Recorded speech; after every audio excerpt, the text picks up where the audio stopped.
Hello guys, welcome back to the bench. So, as you can see, I have a fully assembled and completely gloss coated USS Enterprise. So, kind of at where I'm at now, I actually have the stand in my garage right now. I just gave it a top coat of color. It's gonna be a black stand completely. So that's in the garage right now drying. I just spray painted it. The Enterprise, I've had gloss coated actually for probably quite a while. I just wanted to make sure the gloss coat completely set up uh, and thoroughly dried. Just looking right now, see, I thought I saw a spot that I may have missed, but no, it looks good.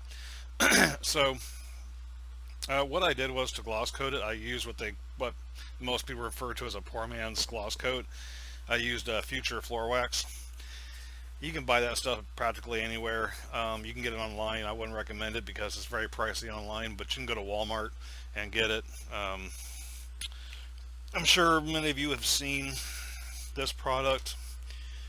I'll just show it here real fast for people that may not have, but this is the brand I get. And it's originally was, I said Future because originally this was Future floor wax originally, but it's changed the name to Pledge. It's same stuff. It's not different. It's the same stuff as the Future. Makes really good gloss coat, especially if you're doing decals. Now you can apply this one of two ways. You can apply it with airbrush, or you can apply it with standard hand brush. Now, more often than not, I use my airbrush to apply it.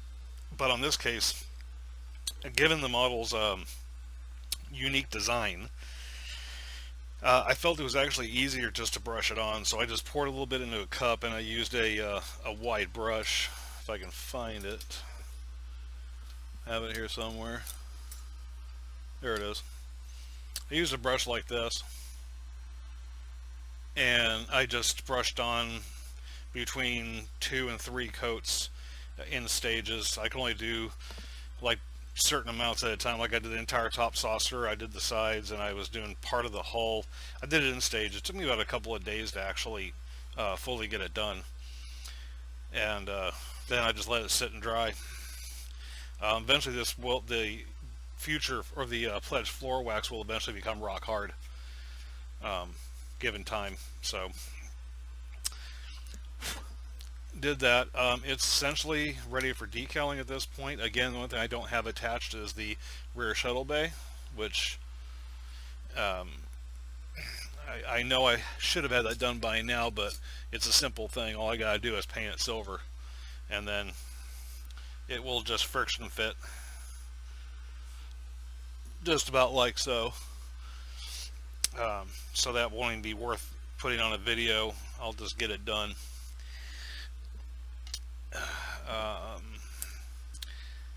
That's kind of where I'm at right now. I am going to do a light test and kind of show off the lighting.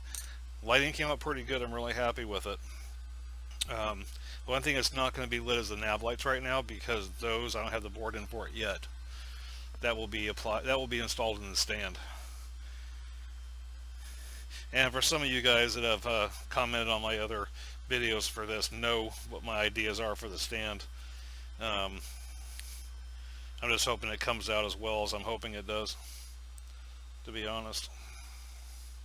And again, I do run this at 9 volts. You can run it at 12, you can run it at 9, it's totally up to you. I just prefer 9 volts at this point because I think it's more in scale. Alright, so what I'm going to do is I'm going to bring the camera down here so we can do a complete overview of everything. Sorry for shaky cam. So there's my nacelles. You've seen them before. They came out pretty good. I'm going to show them off again. Not too shabby. There's my crystals there. And then I have my impulse deck. And blue crystal for the impulse deck area. There's my internals. This I thought came out pretty good. Here's the floodlights on either side of the, if I can get it to focus. It's not wanting to focus. Anyway, those are the travel pod. That's a travel pod airlock. Those are the floodlights on either side of it. I use fiber optics for that. Came out pretty decently. And then of course we have the side lights for the BC deck, and everyone's knows the famous spotlight. Yeah, try to scoot down here. There we go. So there's the underside. There's a similar spotlight effect on the bottom planetary sensor dome. It's nice. It's giving it a really nice glow right where the registry numbers are going to be located at, so that's pretty much what I was hoping for. Good glow on either side. I didn't want it the same brightness on either side as I did the front, so that came out pretty good. There's my photon torpedo launchers. Try to get a little closer. And then there's the deflector dish. Now the camera's overexposing it a lot, but the deflector dish is pretty muted as far as light goes. It definitely is not a spotlight or a flashlight like sometimes it ends up being. It's running 9 volts with 2 resistors, and the way I have got it set up in there, it's got the hot spot in the middle and it fades off to the sides. That was a little trick I got from Boyd over at TrekWorks. He did the 1/350 scale Enterprise refit, and to accomplish that little hot spot in the middle and fades off in the around the outer edges, what he did was he masked off the inside of the deflector dish except for the dish, the back of the dish itself. I'm sorry, I take that back. I reversed that. He masked off the deflector dish on the inside and then light blocked the rest of the plastic. And then when that was done, he took off the masking tape and then took a little round circle of tape and put right in the middle of the plastic, and then gave it a light coating of white paint with an airbrush. Basically it's called Raytheon lighting, but by covering the center of that deflector dish on the inside, or masking it, and then giving it a light coat of white, it leaves that little round spot bare, so it gives that good hot spot for the LED to shine through, but the white paint causes it to diffuse the light enough to fade off. And of course he just put a straight LED, I think it was a 5mm LED, just dead center, pointing right at the deflector dish on the inside. So that was a little trick I picked up from Boyd, and I've never tried it before. This is my first time trying it, but I think it came out pretty well. I'm very happy with it. If you hear a lot of noise in the background, I apologize. That's actually my air conditioner going, because it's extremely hot. It was extremely hot today, and my office is just blazing. I'll give you a little distant view there. There's some of my window lighting. Whoop. And then there's that.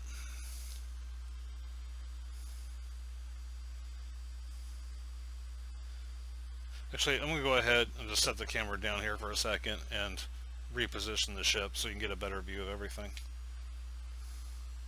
There we go, much better. Alright, there's my neck, there's the secondary hull. You can see right here and here, these are the 2 little floodlights I installed on either side of the travel pod doors for the neck and hull, or secondary hull. Again, they were just ran fiber optics, and I painted the tips yellow, so that came out pretty good. I didn't want to do white, I wanted to do yellow, so it kind of stood out amongst the rest. And then let me try to move this a little bit. And there's my thrusters there on either side of the nacelles. And then here are the thrusters for the saucer section.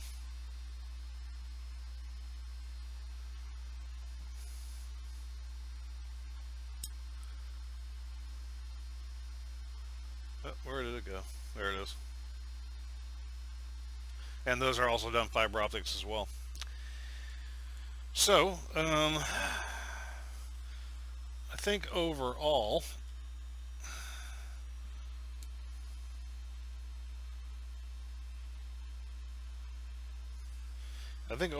I'm pretty happy with how this is turning out. Let me I'll hold it up here so you guys get a kind of a money shot. My opinion's a money shot. Um, you can kind of see the sensor dish not being so bright there. Um, but yeah, I like it. The gloss coat definitely enhanced a lot of the paint, and there's a lot of mistakes on this kit, but it's kind of hard to tell with everything after it's been completed and put together. So I'm pretty happy with that. It's not perfect by a long shot. It's not my best work, but I can only do what I can do with the quality of a kit that I have. Um, Anyone that has built this kit or is building this kit knows the quality of it is poor. I mean, there's just no getting around that. It's an old mold. I've said it in my other videos before, and I'll keep saying it. When they repop this kit, they didn't repop it, they reboxed it. It's the same mold that was made back in 1986 or 7. There was no changes except for the addition of the insert piece for the stand. But essentially, this kit is identical to one you would have bought back in the mid 80s or later 80s. So, a really experienced modeler can do wonders with this kit. I communicate via email with another modeler that is watching this build, and he's working on the same kit I am. Actually, it's not the repop version. It's the Star Trek 4 version, I believe, but essentially the same kit. And he's doing some massive reconstruction on it to make it look really good. He's adding in a shuttle bay and everything, and it's slow going. It's a lot of work, but it's coming out pretty good. I wish I had done some of what he's doing to his kit to mine. Unfortunately, I'm at the stage now where that's totally impossible without tearing the thing apart. I'm not about to do that. But he did an arboretum. I believe in one of my other earlier videos, I had posted his pictures of his arboretum that he did on the channel, and it's phenomenal, really. But it is what it is. It's a very poor kit, so you kind of I'm not an expert modeler. I'm an average modeler. I've got some good techniques that I've learned over the years, but I can only do what I can do. I think, considering the amount of defects this kit has, I think I did a pretty good job at making it look as good as possible, given all of the issues I had with it, which there were many. I had issues from start to finish. I've had issues. I can hide a lot of my crimes, but unfortunately I know in my heart, because I built this kit, I know where the mistakes are at, and that bothers me. But to the average person, they're probably not going to even notice it. So, it is kind of is what it is. Did I make a mistake on that? Let's see. Yeah, no, I did. Yeah, it wasn't perfect either. Not all my painting's perfect, but best I can do. So anyway, I don't want to ramble on. That's where I'm at now. I'm actually getting ready to start putting decals on. It's Friday night, so I have the entire weekend to get this thing decaled, and I think the decals will just further enhance the looks of the model, and I'm really hoping that they give it a good finish, and I get this thing on the stand and get it done. The next video, I'm not sure if it will be the finale video or if it will just be maybe the stand, a brief video on how I did the stand, because I got a little trick up my sleeve for that one. And then actually it'll probably be a finale video. I'll show this stand off, and then I'll cut the video, pause it, get everything put together, and then show the completed model kit. So I don't want to carry this thing on too terribly long. I will really fast though just give a shot of the arboretum here, if I can get in. There we go.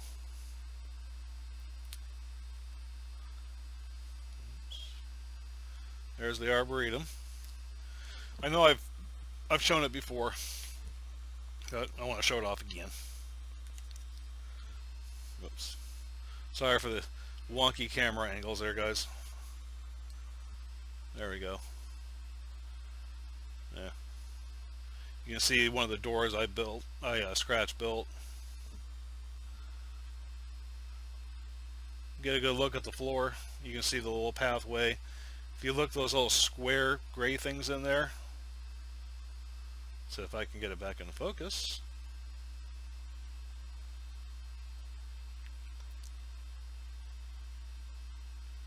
Those little square blocks in there are actually benches I did. So there's the light. The whole top's lit up. So, you know, overall, not a bad build. I mean, every model has their issues. This has had more than its share, but you know, I look at it this way: it's challenging. It's a challenge to do. So I enjoyed that. I enjoyed that aspect of it, but I am definitely over this kit, and I'm glad it's pretty much done.